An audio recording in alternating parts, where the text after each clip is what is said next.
Thank you for joining us in This Week in Turkey. I am Murat Tursan. Tonight, political party polls are in, and AKP and MHP coalition takes a hit. Ministry of Interior launches a terrorism investigation against the Istanbul municipality. Latest developments on the economy, and we will take a look at Turkey's foreign relations year in review. We'll have former esteemed diplomat Selim Kunerab joining us for his thoughts on Turkey's 2021 foreign policy. But before then, we'll take a look at those polls. Metropole Polling Company has come up with their December polls, and for party popularity, it does not look good for the ruling coalition.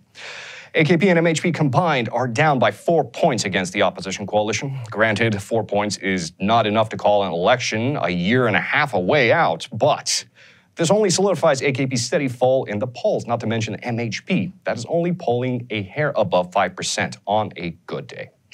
Now let's go to those polls. Metropole Polling Company has announced the results of its December poll. The polls are weighted and sampling is used for data. The poll sampled 1,514 people in 28 provinces between December 11th and the 15th. Metropole reports a margin of error of 2.52%. Participants were asked, if there was an MP election this Sunday, which party would you vote for? According to the results of the poll, votes prior to the distribution of undecided voters are as follows: 23.9% for AKP, 20.3% for CHP, 10.5% for IA Party, 8.8% for HDP, and MHP was polled at 3.9%. Undecideds are reported standing at 11.1%, the protest votes at 9.9%, and 4.9% of the participants decided not to answer.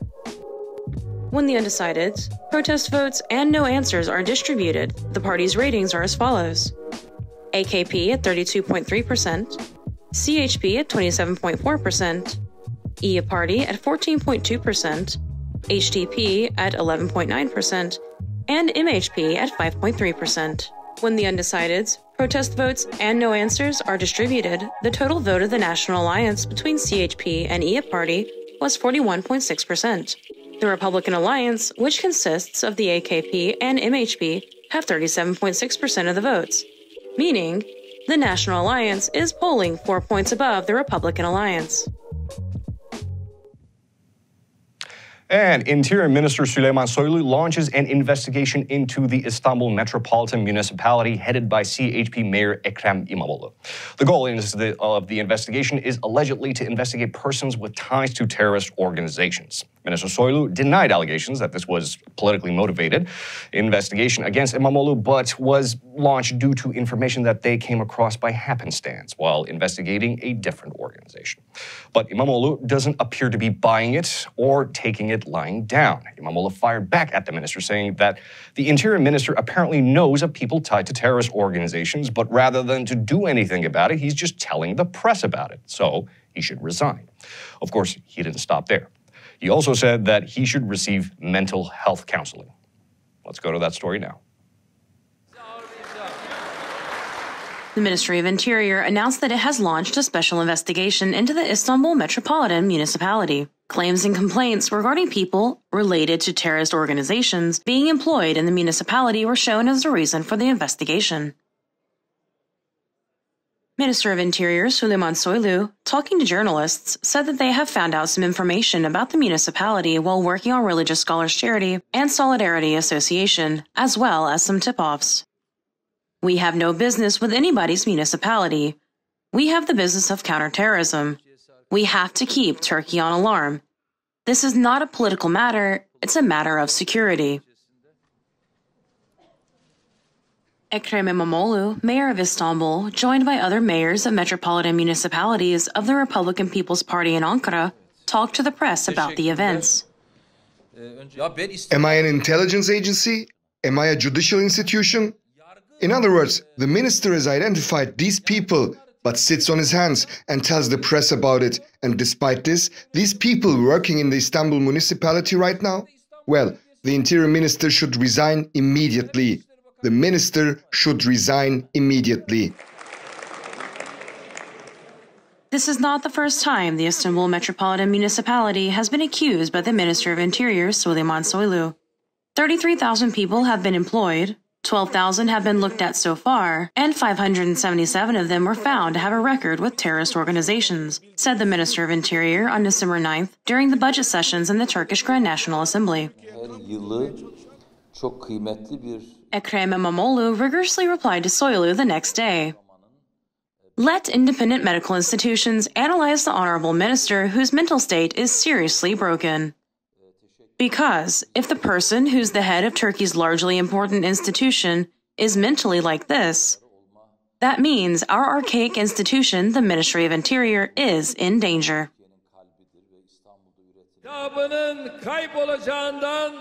Meanwhile, President Erdogan spoke on the matter in the AK Party's enlarged city advisory council meeting in Istanbul, stating, based on a calculation, they have fired 13,500 employees.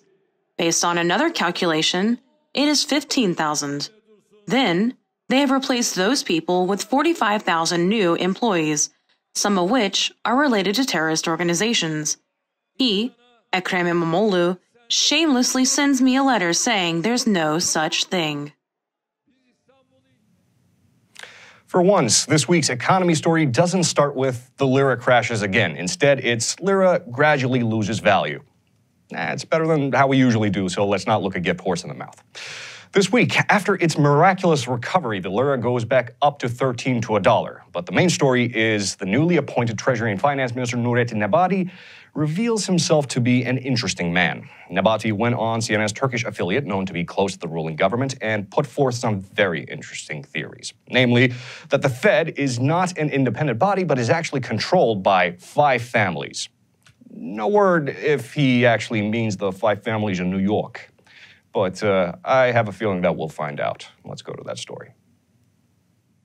The dollar fell against the lira last week after President Erdogan announced his plan for a currency fluctuation protected deposit account. But this week, it continues to rise, albeit at a slow pace. Last Monday, after President Erdogan announced that his religious beliefs were the motivating factor for his policy of lowering interest rates, the lira fell hard, bottoming out at 18.30 against the dollar, but regained 60% of its value the following day after Erdogan announced his plan that any account holder who exchanged their assets for a lira account will be compensated against losses. In addition, the central bank announced on Wednesday that the same regime would also now be valid for gold deposit accounts. Despite the central bank's announcement, after the lira's monumental gain, it continues to lose value once again. After its highest point this week at 10.33, the lira now hovers over 13 to the dollar. The newly appointed Minister of Treasury and Finance, Nurettin Nebati, did not help matters when he went on a broadcast Wednesday evening where he was interviewed by CNN's Turkish affiliate. Minister Nebati lost no time in raising eyebrows after making controversial statements on air. When asked if he thought the Turkish central bank was an independent body, the minister insisted that it was, and inversely, that the Fed was actually under strict government control. Does the Fed act like we do? No. Biden asks them to do something, and they do it. Minister Nebati went on to claim that not only was the Fed not an independent body, but was actually controlled by a few individuals. They may or may not do something depending on the interests of the United States, but there is something else. The Fed doesn't actually belong to the public. There are actually 5 families that control the Fed.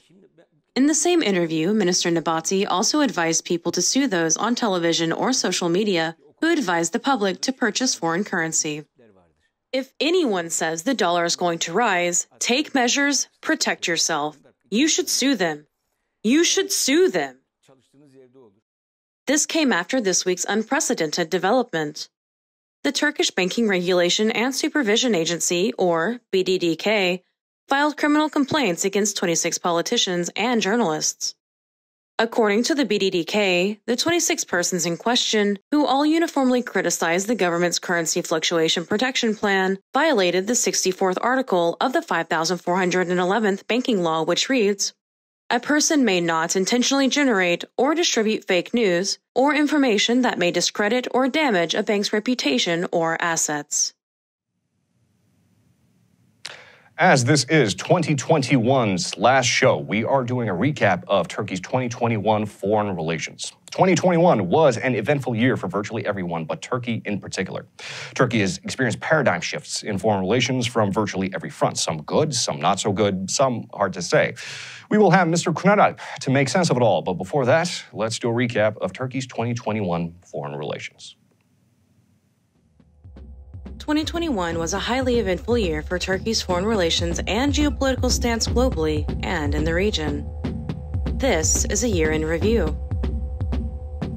While January was relatively uneventful for Turkey, February started out with an olive branch to the newly inaugurated Biden administration, where Turkey agreed to not fully activate the S-400 air defense systems that they had purchased from Russia in late 2017.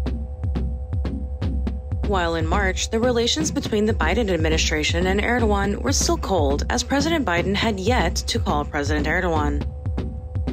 In April, Foreign Minister Mevlut Çavuşoğlu maintained Turkey's precarious and vague stance on Russia by refusing to pick a side between it and the Ukraine during Russia's troop buildup at the Ukrainian border. On the U.S. side in April, the Turkish side was outraged at President Biden's very clear position on the events of 1915, calling it a genocide. In the Middle East and North Africa region in April, Libyan Prime Minister Abdulhamid Dbeibah paid his first official visit to Ankara and reiterated that Libya was committed to both nations' Eastern Mediterranean Accord. In May, in the Middle East and North Africa, Turkey and Egypt attempted to de-escalate and thaw relations after a decade of talks held on the conflict in Libya, where they back competing factions, on Syria, and the security situation in the Eastern Mediterranean in a push to rebuild their fractured relations. In June, President Erdogan and President Biden had a meeting at the NATO summit where President Erdogan evaluated the meeting as fruitful. In September, after being booted from the F-35 program and demanding F-16s instead, the U.S. Senate moves to block the sale of fighter jets to Turkey. Turkey responds in kind and says that it might even buy more S-400 missiles from Russia. On the Afghanistan front, after the Taliban's takeover, Turkey attempted to establish ties with the Taliban right away. After the failed plan to manage the Kabul airport security operation under U.S. occupation, Turkey offered the Taliban day-to-day operation services for the same airport. Meanwhile, Turkey and Egypt held the second round of talks in an attempt to normalize relations. On the European front, the European Commission moved to start proceedings for Turkey on the Osman Kavala case. And in December, the U.S. grew concerned over Turkey's sale of unmanned aircrafts to Ethiopia and its use in the civil conflict. The U.S. is not alone in this concern, however. Despite the claims of not taking sides in April, Turkish drones take to the Ukrainian skies after the Ukraine becomes a purchaser of the unmanned aircrafts. Joining me now to make sense of it all, Mr. Selim Kuner Alp. Now, last time Mr. Kuner Alp was on, I omitted perhaps one of his most relevant titles, and I won't be making the same mistake again, so let's do a proper introduction this time. Mr. Kuner Alp is the former General Director for EU Affairs, Ambassador to Sweden and Korea, General Director of Policy Planning, Deputy Undersecretary for Economic Affairs, Permanent Representative to the European Union, Advisor to the Ministry of Foreign Affairs, and many, many, many more esteemed titles that we simply don't have time for. Prompter, you didn't fail me this time. And Mr. Kuner Alp, let's go to you. Thank you for joining us. Thank you for inviting me. It's our absolute pleasure. Now, Mr. Kuner Alp, let's start with a broad question. What would you say was the most important development in 2021 Turkish foreign policy, in your opinion? Well, there have been so many developments, very few of them positive and most of them negative, that it is a bit difficult to choose from that very broad spectrum. I would say that from a long-term perspective, the fact that we have not been able to reach any kind of accommodation with the United States and that the relationship with the United States has continued to deteriorate is perhaps, from the Turkish point of view, the most damaging and harmful effect of the developments in 2021. there is also the deteriorating relationship with the European institutions, by which I mean not just the European Union, with which our relationship has been frozen for quite some time, but an upcoming crisis with the Council of Europe. As you know, Turkey has refused to implement rulings of the European Court of Human Rights for quite some time, and is on the way, perhaps, hopefully it will not happen, but if nothing is done, it may well happen. It is perhaps on the way to be the very first country to be expelled from the Council of Europe. There is only one precedent in history, that is Greece at the time of the colonels, but Greece withdrew of its own accord when it became clear that it would be expelled. I hope nothing like that will happen, but if the Turkish authorities want to stop that process from going on, they have to take some action, and there is no sign that any such action is being planned, by which I mean implementing the rulings of the European Court of Human Rights, particularly relating to the Kavala and Demirtas cases. So perhaps, if we really have to make a choice between all these negative and disappointing developments, the most important ones relate to this very unhappy and unfortunate relationship that we have with the US and Europe in this broader sense. So not just the European Union, but the Council of Europe. For the rest, of course, there have been some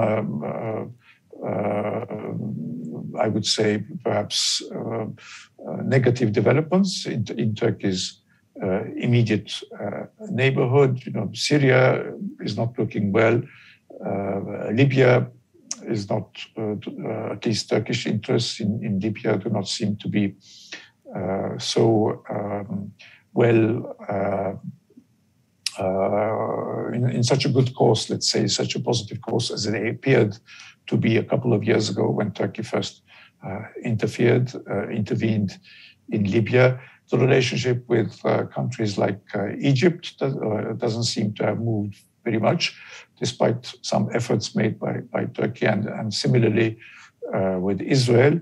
There has been some positive development in relations with some of the Gulf countries. At least dialogue seems to have resumed, but we have not seen any concrete results from that dialogue. So all in all, I would say that, from the Turkish perspective, 2021 has been a rather wasted year. There's very little positive sign of anything that one can point to, and developments have been of a rather negative nature. I hope that things will not continue in this vein in 2022, but for that to happen, for the atmosphere to change, and for positive developments to occur, the Turkish authorities need to take some serious action, whether it's in relation to the United States, Europe, the Middle East, etc. So I hope that this kind of action will be taken in the months ahead. I see. Mr. Kounab, now you had mentioned our relations with United States and Europe. While we're on the subject, let's dive into Turkey's relations with US, Europe, and Russia a little bit. Turkish relations with the said nations appear to be deteriorating every single day. Turkey and Russia relations are really hard to tell. Now, in your opinion, what does the year 2020 hold for Turkey on the US, Europe, and Russia fronts?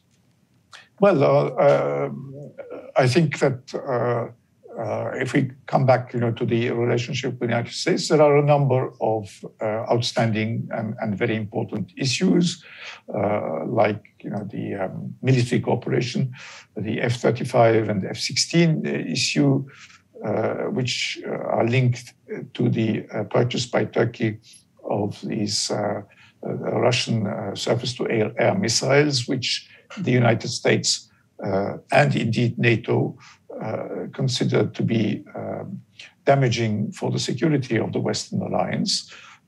So the US has time and time again asked Turkey to do something about these S-400s, either commit never to use them, which would lead to a waste of $2.5 billion US dollars, which is the price that they've been paid for, and alternatively that they be sold, or transferred to a third country. Azerbaijan has been mentioned, for instance, in this context. But this issue has been on the agenda for at least 2 years, and nothing seems to have been done about it. And so that's one area. Then you've got the Halkbank case, which, of course, we all know, how slowly the wheels of American justice turn, but it is very possible that the court that looks at this Halkbank case and the role that Halkbank has played in violating US restrictions on trade and financial relations with Iran, or more generally, the US embargo on links with Iran. So this New York court in the months ahead may well look into the substance of the Halkbank case, which of course might lead to some very unfortunate and disagreeable results for Turkey, because there have been other banks, I think German, French, Scottish banks that have been condemned for that kind of action by US court and have paid a penalty. But Halkbank is a state-owned bank that puts it in a different perspective from these other banks from countries that I've just mentioned. So that's another problem. Then, of course, you've got, again, the Armenian genocide claims and the fact that the US president, for the first time in more than 40 years, has committed to recognizing Armenian claims of a genocide.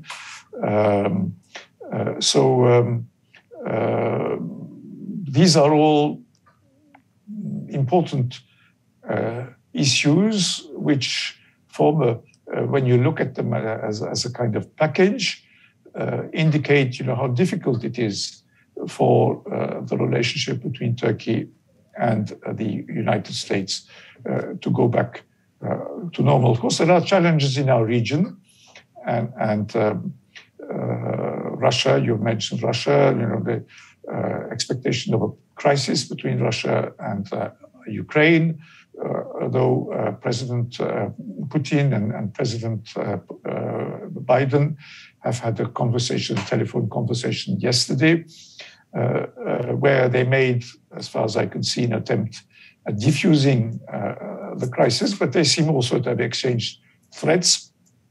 So the United States, has threatened Russia with not military action, I should point out, but everything else short of military action if it attacks Ukraine. And in response, President Putin has threatened to take action against the United States if the United States decides to do something about in case of a Russian attack of Ukraine. So in that kind of context, the United States might want to accommodate Turkey. And similarly, if the negotiations going on at the moment in Vienna between the the P5+1, as they're called, permanent members of the Security Council of the United Nations, barring the United States, which does not participate, and Germany. So indirect negotiations between the international community. I was going to say the West, but it isn't really the West, because China and Russia are also involved in those negotiations, as you know.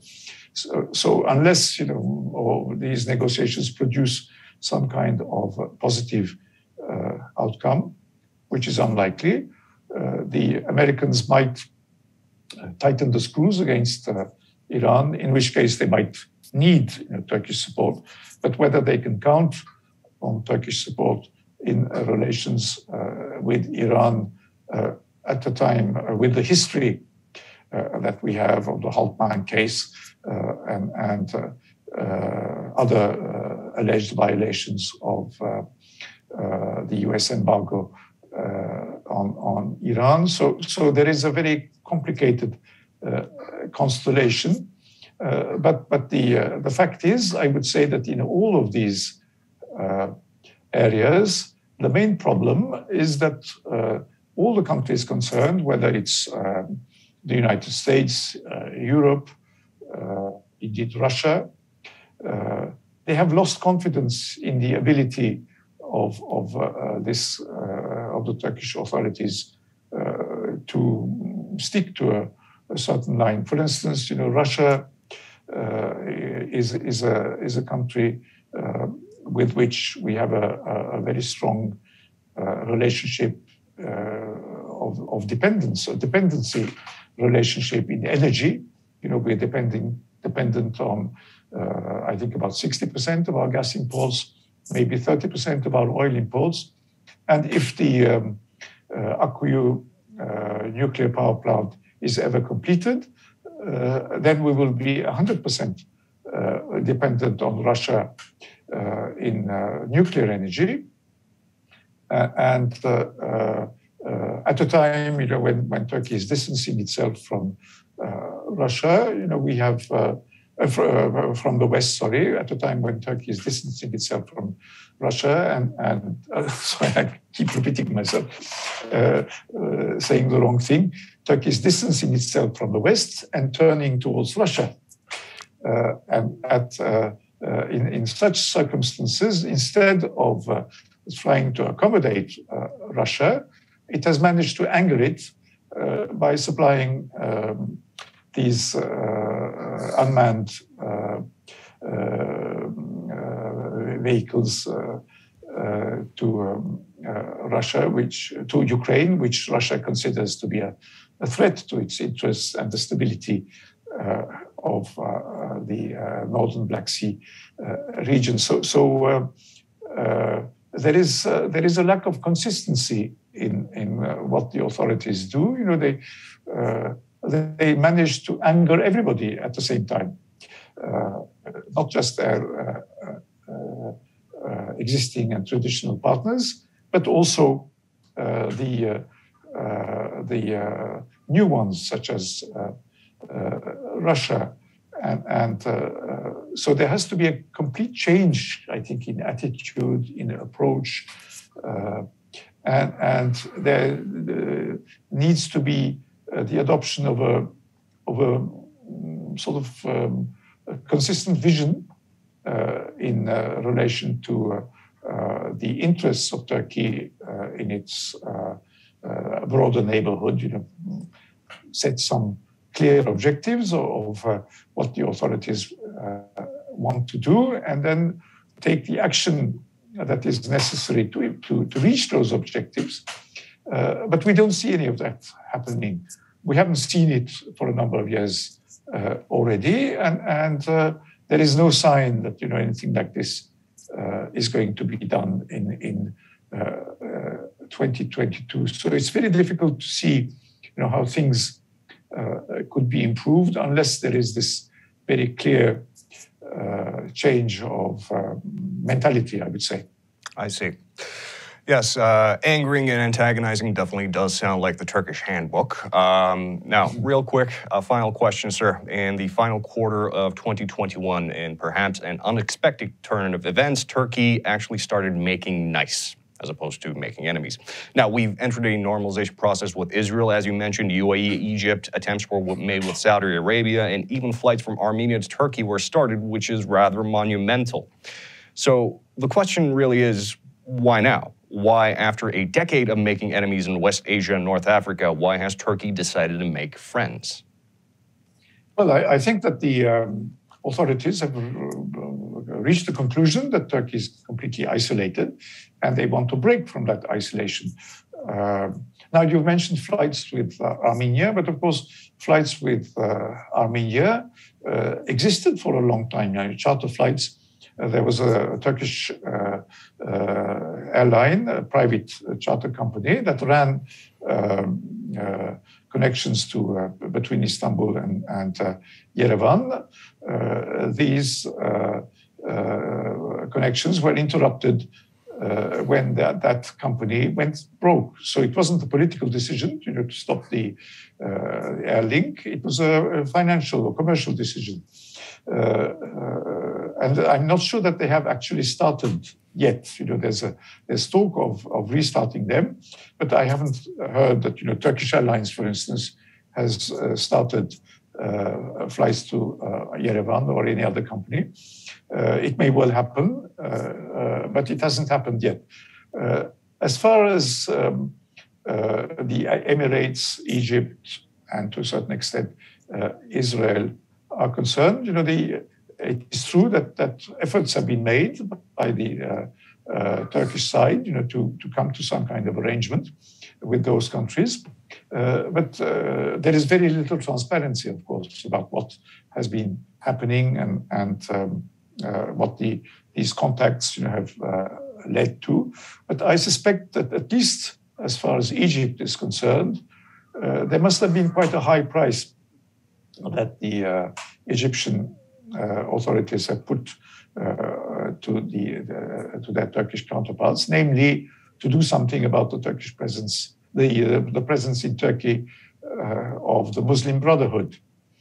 And as you know, President Sisi considers the Muslim Brotherhood to be the main threat to his regime, and has wanted for quite some time for Turkey to silence those members of the Brotherhood who have taken refuge in Turkey, and perhaps even expelled them from Turkish territory.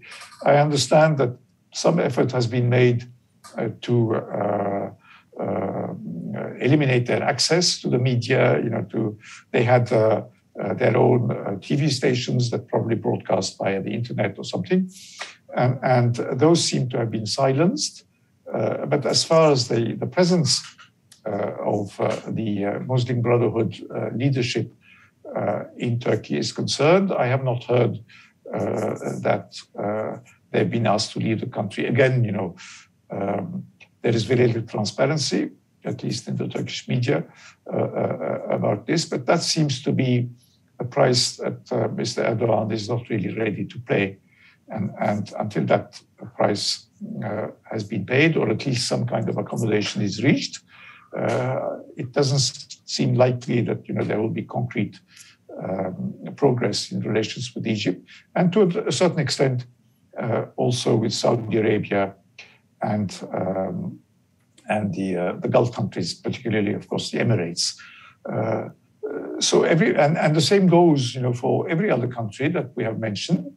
They all expect Turkey to take some steps in 2022, and of course, I should say that, at least as far as the West is concerned, another complicating factor is the approaching elections of 2023.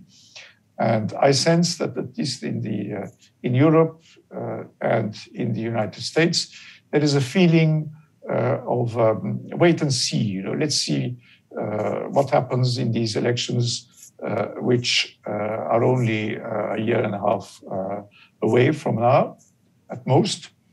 And they do not seem to be ready, to take any kind of measures to start a proper dialogue with the present Turkish administration. In case that administration leaves office after the elections whenever they happen, so they're not, it seems, ready to make any kind of move. They expect Turkey to make all the moves, and I don't see the Turkish administration be ready to play that game at the moment. So this wait and see attitude will probably spread to other countries in the neighborhood as the elections get closer. I see. Mr. Kunerab, thank you for making sense of it all, and thank you for joining us this week, and Happy New Year to you.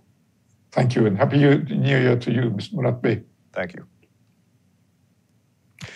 And with that, that's it for us in This Week in Turkey. I have Murat Tursan. Thank you for watching, and a Happy New Year to you, and good night. Türkiye'nin sivil, bağımsız, özgür ve çoğulcu bir medya ortamına ihtiyacı var.